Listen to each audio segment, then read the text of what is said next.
Dear matrix method से ये बहुत ही इंपॉर्टेंट क्वेश्चन है। आज इसको सॉल्व करेंगे।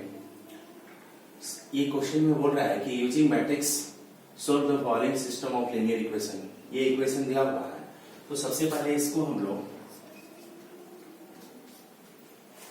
लेट a इक्वल टू ये जो x y का जो कोफिशिएंट है z का, इसको एक मैट्रिक्स फॉर्म में लिखेंगे कोफिशिएंट का।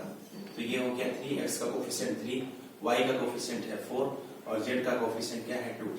यहाँ पे x टर्म नहीं है तो x जो टर्म नहीं रहता है उसका 0 होता है वैल्यू। और यहाँ पे y कितना है 2 दिया हुआ y सेकेंड इक्वेशन में, और z का वैल्यू -3 दिया हुआ है। यहाँ पे x है सिर्फ, मतलब कोफिशिएंट कितना होगा 1 और y है -2 और z का कितना दिया हुआ 6। ये मैट्रिक्स हो गया ए। उसके बाद हम लोग b लिखेंगे। तो b जो होता है, ये जो वैल्यू दिया हुआ है इसको b बोलते हैं। तो b क्या है 8 है 3 -2। और ये जो x y z वेरिएबल है इसको हम लोग x इक्वल टू लिखते हैं x y z। ठीक है, तो सबसे पहले ये जो इक्वेशन इस टाइप का दिया हुआ रहेगा इस तरह से हम लोग लिख लेंगे। उसके बाद जो नेक्स्ट जो सबसे पहला स्टेप इसमें सॉल्यूशन के लिए करते हैं, सबसे पहले डिटरमिनेंट ऑफ ए फाइंड करते हैं, मोडे इसको बोलते हैं। तो ये मोडे, तो ये डिटरमिनेंट के फॉर्म में लिखेंगे 3 4 2 0 2 -3 1 -2 6। ठीक है, अब इसको निकालने का तरीका क्या होता है, तो यहाँ पे क्या है ये 3 है, तो 3 के corresponding row and corresponding column को कैंसिल करेंगे और उसके बाद जो बचेगा उसको माइनर करते हैं। तो सबसे पहले यहाँ पे अगर इस रो 1 के लॉन्ग अगर हम एक्सपेंड कर रहे हैं इसको, तो 3 यहाँ पे होगा 3 लेंगे, तो इसका कॉरस्पॉन्डिंग रो और कॉरस्पॉन्डिंग कॉलम कैंसिल होगा, तो 6 2 क्या हो जाएगा 12 -2 इंटू -3 क्या हो जाएगा +6 हो गया। अब यहाँ पे अगर 4 लेते हैं तो यहाँ पे प्लस साइन होगा कि माइनस, तो यहाँ +4 है और इसमें साइन कौन कैंसिल क्या होता है प्लस माइनस प्लस, तो यहाँ पे माइनस होगा, तो -4। तो जब 4 लेंगे 4 का corresponding row and corresponding column cancel out हो जाएगा।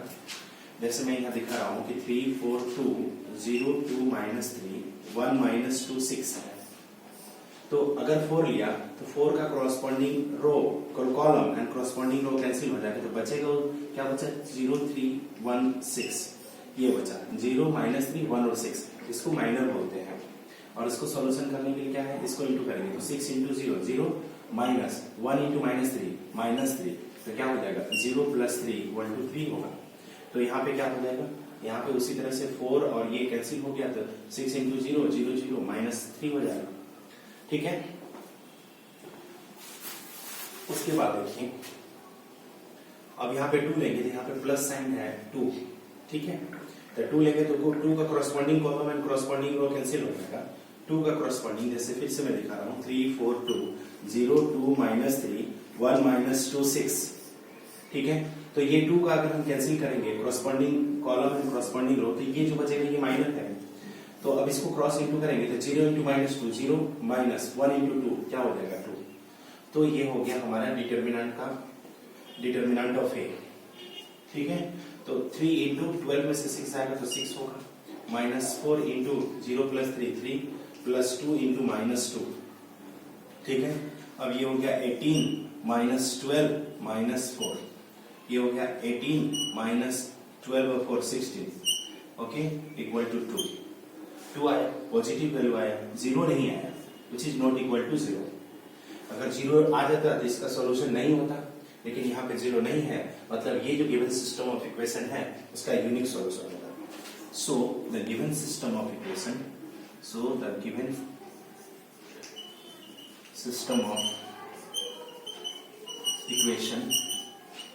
हैज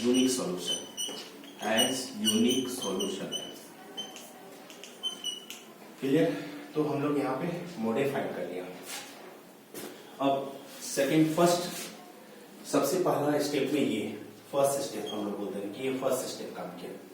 सेकेंड स्टेप में इस क्वेश्चन के लिए हम लोग को फैक्टर्स फाइंड करते हैं। ठीक है, इसका कोफैक्टर्स फाइंड करेंगे। तो कोफैक्टर्स के लिए now the cofactors of element A आती है। ठीक है, कोफैक्टर्स के लिए कितने कोफैक्टर्स का होगा, तो कोफैक्टर्स के लिए सभी ये 3/3 ऑर्डर का है। तो सबसे पहले क्या कर लेना है कि कोफैक्टर के लिए A11 सभी का पोजीशन लिख लेना है, A12, A13, A21, A22, A23, A31, A32, A33, यही होगा 3/3 के लिए सभी पोजीशन के लिए। उसके बाद जहां जहां पे ये 1-1 का मतलब क्या है कि first row and first column, 1-2 का मतलब first row second column, 1-3 first row and third column, इसमें second row first column and इसी तरह से थर्ड रो फर्स्ट कॉलम। ठीक है, तो जहां पे ये दोनों को ऐड करने के बाद अगर ओड आता है, जैसे 1 और 1 2 आया तो 2 तो इवन है, लेकिन 1 और 2 यहाँ पे 3 आया तो यहाँ पे माइनस होगा। ठीक है, और यहाँ पे 1 और 3 4 है तो इवन हो गया, 2 और 1 3 तो यहाँ पे माइनस होगा, 2 और 2 जो भी वैल्यू आएगा वो माइनस में होगा, 2 और 2 4, यहाँ पे 2 3 यहाँ माइनस होगा, 3 1 4 3 2 5 माइनस होगा। ऐसे भी साइन कन्वेंशन क्या होता है, अभी मैं बताया था plus minus plus minus plus minus plus minus plus, ये तो इससे अगर हम कंपेयर करेंगे तो यहाँ प्लस माइनस इससे तो यही आ रहा है। ठीक है, तो अब हम लोग कोफैक्टर्स कैसे निकालेंगे, तो सबसे पहले रफली क्या करेंगे, 3 4 2 0 2 -3 1 -2 6, इसको हम लोग लिख लेंगे। और 1 और 1 है तो 1 और 1 तो ये रो 1 एंड कॉलम 1। ठीक है, ये जो बचेगा इसको माइनर कहते हैं।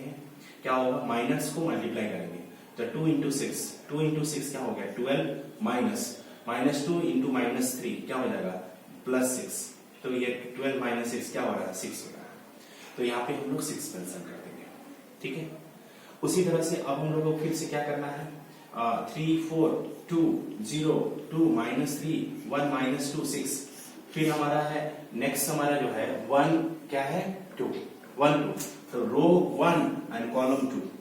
ठीक है, तो ये रो 1 और कॉलम 2 का सारे एलिमेंट को कैंसिल करके जो बचेगा उसको लिखेंगे, क्या है 0 -3 1 और 6 ये बच रहा है, तो 6 इंटू 0 0 माइनस 1 इंटू -3 माइनस ये 3 बचेगा तो minus minus plus 3 equal to क्या हो रहा है 3, तो यहाँ पे हम लोग 3 मेंशन करेंगे। इसी तरह से 1 3 है, मतलब क्या है कि रो 1 और कॉलम 3 अगर कैंसिल होता है, रो 1 और कॉलम 3 कैंसिल होता है, फिर से एक बार देख लो 3 4 2 0 2 -3 1 -2 6, तो अगर रो 1 एंड कॉलम 3 कैंसिल होता तो क्या होता 0 2, तो 0 इंटू -2 0 -2 इक्वल टू क्या होता -2, तो यहाँ पे हम लोग -2 मेंशन करते हैं। ठीक है, अब उसी तरह से हम लोग क्या करेंगे, सेकंड को निकालेंगे। सेकंड को देखिए क्या है 3 4 2 0 2 -3 1 -2 6, ये हमारा डिटरमिनेंट ऑफ ए है। अब इसमें बोल रहा है 2 1, तो रो 2 एंड कॉलम 1 कैंसिल कर दिया, बचा क्या 4 2 -2 6। ठीक है, इसको रफ में कर लेना है, तो क्या बचा 4 इंटू इसको मल्टीप्लाई करेंगे तो 4 इंटू 6 24 -2 इंटू 2 -4 हो जाएगा, तो यहाँ पे हो जाएगा 4 +4, क्योंकि ये माइनस और माइनस माइनस प्लस 28 हो गया, तो यहाँ पे 28 हो गया। इसी तरह से रो 2 एंड कॉलम 2, तो क्या बचेगा 3 2 1 6, यहाँ पे रो 2 कॉलम 2 तो 3 2 बचा, और यहाँ पे 1 और यहाँ 1 है और 1 और 6, तो 6 3 18 -2 क्या हो गया 16, यहाँ पे 16 होगा। उसी तरह से अब रो 2 कॉलम 3 रो 2 एंड कॉलम 3, ठीक है, क्या बचेगा 4 2 1 -2 रो 2 कॉलम 3, तो क्या हो जाएगा -8 -2 इक्वल टू -10, तो यहाँ पे क्या होगा -10। ठीक है, माइनस माइनस प्लस 10 हो जाएगा। ठीक है, तो ये हमारा रो 2 के अलॉन्ग भी एक्सपेंड हो गया। अब हमारा क्या है 3, तो उसी तरह से 3 4 2 0 2 -3 1 -2 6। ठीक है, तो देखिए रो 3 एंड कॉलम 1, यहाँ फर्स्ट में 3 1 रो 3 1 का मतलब रो 3 एंड कॉलम 1। अब इसको माइनस जो बचा इसको मल्टीप्लाई करेंगे 4 इंटू 3 क्या होगा -12 2 2 जा 4 -4 क्या हो गया -16, तो ये हो रहा -16। ठीक है, अब ये है रो 3 एंड कॉलम 2, इससे नेक्स्ट है रो 3 कॉलम 2, क्या हो रहा है 3 2 0 -3, तो 3 into 3 क्या हो गया -9 -0 इक्वल टू -9 हो रहा है, तो यहाँ पे क्या हो रहा है -9, ठीक है। अब next row 3 and column 3, row 3 column 3 into 6 हो जाएगा ना, क्या बच रहा है रो 3 एंड कॉलम 3 में बच रहा है -3402, तो इसको मल्टीप्लाई करेंगे, ये रो 3 कॉलम 3 तो यही ना बच रहा है, तो 3 into 6 -0, तो यहाँ पे हो रहा है 6। ये कोफैक्टर से इसी में थोड़ा ध्यान देना रहता है, क्योंकि कोफैक्टर में माइनस प्लस पे थोड़ा सा ध्यान रखना होगा। अगर कोफैक्टर सही आ गया तो इसका सॉल्यूशन आसानी से हम लोग निकाल पाएंगे। तो देयरफॉर कोफैक्टर निकालने के बाद एडजॉइंट निकालते हैं, एडजॉइंट ऑफ ए, तो एडजॉइंट ऑफ ए क्या होता है 6 है, यहाँ पे -3 है और ये -2, यहाँ पे -28 है, यहाँ पे 16 और ये है 10, माइनस माइनस प्लस 10 हो गया, -16, यहाँ पे 9 और ये क्या है 6, और ये जो आया इसका ट्रांसपोज टी या डैश में लिखते हैं।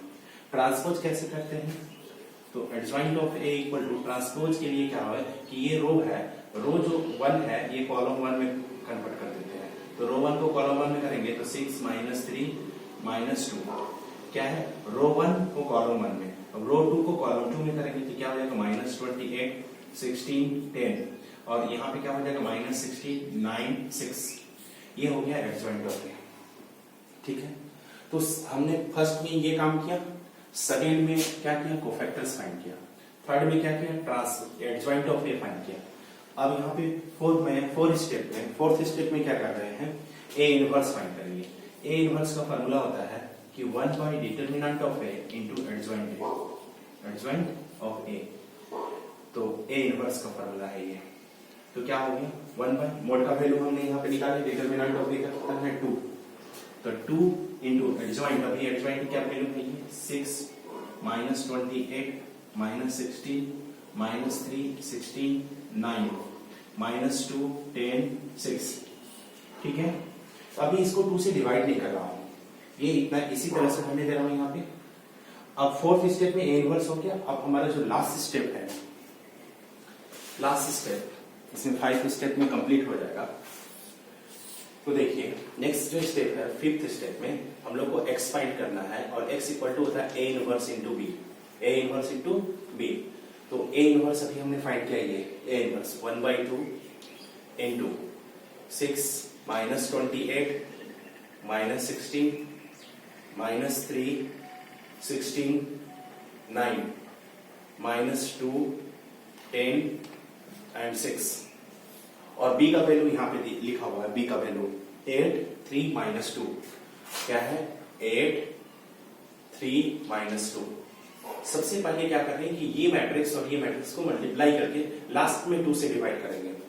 तो देखिए सबसे पहले क्या है 1/2, अब इसको मल्टीप्लाई कैसे करते हैं, तो ये जो रो 1 है इसको इस तरह से, ये जो 3 एलिमेंट है ये 3, मतलब क्या है कि ये जो 6 है 8 से मल्टीप्लाई होगा, ये 28 जो है 3 से मल्टीप्लाई होगा, और ये जो 16 है ये -2 से मल्टीप्लाई होगा।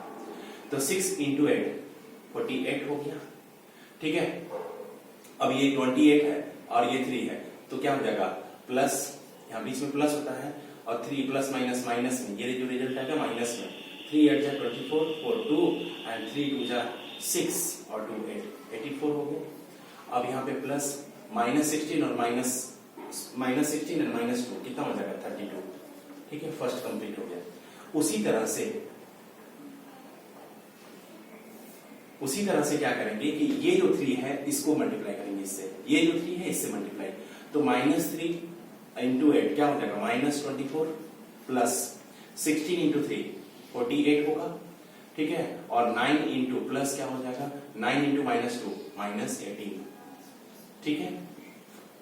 नेक्स्ट ये जो कॉलम रो 3 है इसको कॉलम 1 से ये इससे मल्टीप्लाई करेंगे, तो -2 into 8 क्या हो जाएगा -60 प्लस 10 into 3 क्या हो जाएगा 30 प्लस 6 into -2 क्या हो जाएगा -12। अब ये 1/2 था, अब इसको सिंप्लीफाई करना है, 1/2 into 48 -84 प्लस 32, ठीक है। यहाँ पे हो गया -24 प्लस 48 और ये प्लस माइनस 18 हो गया, ये माइनस 16 प्लस 30 माइनस 12। अब इसको देखिए, ये दोनों प्लस प्लस में है, इसको ऐड कर लेते हैं तो क्या हो जाएगा 1/2 इंटू 8 और 2 क्या हो जाएगा 10, 0 4 और 3 7 80 हो जाएगा, 80 माइनस 84। ठीक है, अब यहाँ पे देखिए ये दोनों माइनस में है तो माइनस माइनस को ऐड कर रहे हैं, तो ये हो जाएगा 48, पहले लिख दे रहा हूं ये 48 को यहाँ पे 48 कैंसिल करके, ये 48 को पहले लिख रहा हूं 48 माइनस ये देखिए 8 और 4 12 2 एंड 1 और 2 3 1 और 2 3 और 1 4 42 हो गया।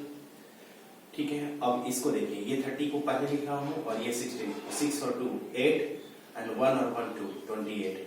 ठीक है, अब इसको 1/2 80 में से 84 जाएगा तो माइनस 4 होगा, 48 में से 42 जाएगा तो क्या हो जाएगा माइनस 6 होगा, सॉरी प्लस 6 होगा। 48 में 42 जाएगा तो 6 होगा और यहाँ 30 में 28 जाएगा तो 2। अब इसको हम लोग क्या करेंगे डिवाइड करेंगे, तो डिवाइड करेंगे तो 2 से डिवाइड करेंगे तो क्या हो जाएगा, ये हो जाएगा -2 और 2 से 6 को डिवाइड करेंगे तो 3 होगा और 2 को 2 से डिवाइड करेंगे तो 1 होगा।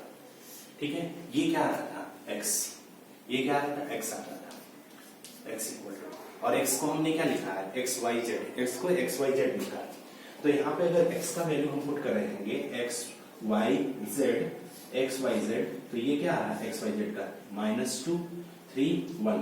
अब इसको हम कंपेयर करते हैं, इसको अगर कंपेयर करेंगे तो कंपेयर करने पर क्या हो रहा है x का वैल्यू, तो ऑन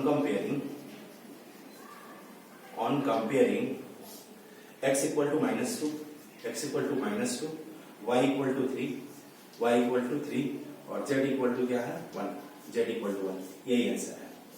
अब ये सॉल्यूशन सही है कि नहीं, इसको अगर चेक करना है तो x y z का वैल्यू यहाँ पे पुट कर देंगे किसी भी इक्वेशन में, अगर सेटिस्फाई कर रहा है तो हम लोग बोल सकते हैं कि ये सॉल्यूशन सही है। जैसे 2y - 3z इक्वल टू 3, क्या है 2y - 3z equal to 3 and y का वैल्यू कितना है 2 इंटू 3 और z का वैल्यू कितना है 1 है, तो 3 इंटू 1 तो 6 - 3 इक्वल टू क्या है 3। सेटिस्फाई करना है, मतलब ये जो सॉल्यूशन दिया हुआ है वो ट्रू है। तो ये x y z का वैल्यू फाइंड करना है, ये बहुत इंपॉर्टेंट क्वेश्चन है, ये मैक्सिमम बोर्ड में ये क्वेश्चन आते हैं, हर बोर्ड में आते हैं और 6 मार्क्स में क्वेश्चन ही आते हैं, सो बहुत इंपॉर्टेंट है, इसका सॉल्यूशन आप लोग फाइंड कर लीजिए।